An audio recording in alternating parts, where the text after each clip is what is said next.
So in this video, I'm going to be going over the steps you need to take in order to install a 2280 NVMe drive into your Steam Deck using this new adapter. First, you're going to put the Steam Deck into battery storage mode. Easiest way to do this is to press volume down and power button while the Steam Deck is off, and just go into battery storage mode using the steps shown in the video before. Then just take off anything that's on the Steam Deck that can get in the way of you taking off the rear panel. So take out your SD card, take out anything on it, and we're going to take our T6 Torx screw from our iFixit kit, which I recommend for this, and we're going to take off the rear panel of the Steam Deck. Use a pick to separate off the rear panel. I recommend doing it near the triggers because that's an easy entry point that I found. And here you can see I'm pulling the battery tab to disconnect the battery before going in to remove the hard drive. And after the battery tab, you're just gonna pull up this white strip over here and pull back the larger ribbon cable. And you're gonna use a piece of PVC tape in order to keep it out of the way while you work. So now you're gonna remove the screws that are around the metal shielding on the back. So there's two metal screws on the top left and the bottom left. Just make sure you position the screws in such a way where you can reach them again and know where they go. They are all the same size, so you should be fine, but still I like to put them where they were. Then we're gonna have access to the hard drive, and you're gonna remove the screw from that. Everything just takes one screwdriver head, so don't worry, you don't need to change anything. Remove your hard drive, and we're gonna bring in the brand new Steam Deck OLED adapter. So this will allow you to put in larger 2280 NVMe drives. And I'm going to show you how I'm going to put in my new PCIe 4.0 4GB drive. There's no 2230 SSD, that's 4GB right now, so this will be a nice upgrade. And once that's done, you can reconnect the battery, put back the metal shielding, put the screws in. Make sure when you put in the metal shielding that the adapter doesn't get in the way. Put the screws back in. Be careful you don't lose the screws because they're quite small and they're easy to lose.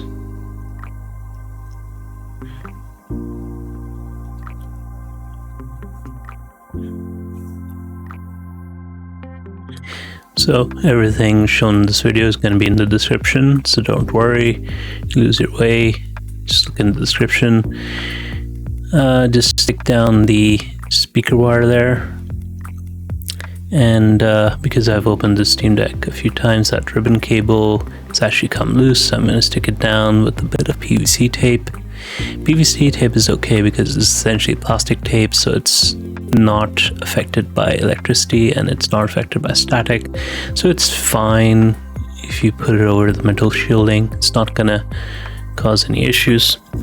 And here's the new NVMe drive that I'm using. I've put in a graphite heatsink on it that's got some copper underneath, I think, as well. And you can see here I've put a bit of thermal pad at the bottom, so that'll help it offset any heat that comes up from the battery. And I'm using a bit of Kapten tape to stick it down. This should generally be fine, and it should stick out of the way. And with that, we're done. Put your rear panel back in. Make sure you get it all the way around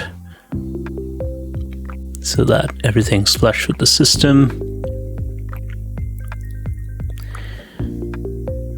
Take your screwdriver, screw in the screws you took out before. Again, all the screws are the same size, so you don't need to worry. However, I do like to put them in from the exact places I took them out of, so that's just me, but it's up to you. They're all the same size, so it doesn't really matter. And you can see that the back isn't really bulging. In order to turn the Steam Deck back on, you need to plug in a power adapter and press the power button. You'll see it blink a few times. And once it starts blinking, one of the things that I like to do is get the Steam Deck recovery image, keep the power button pressed in order to hard shut down the Steam Deck, and plug in your Steam Deck recovery tool, press the volume down button, the power button, turn it on, go into Boot Manager, load up your USB drive, and wait. This will take about 5 to 10 minutes to complete. I've sped it up here just so you can have a look at what happens, but it takes a long while, so don't worry. Sometimes the installation can fail as well. It might be your USB drive, so you might want to use a different one. But once you're done, you'll come into this menu. All you need to do is re-image your Steam Deck and proceed. And it'll go through another process that'll take a while, so just wait until it's done.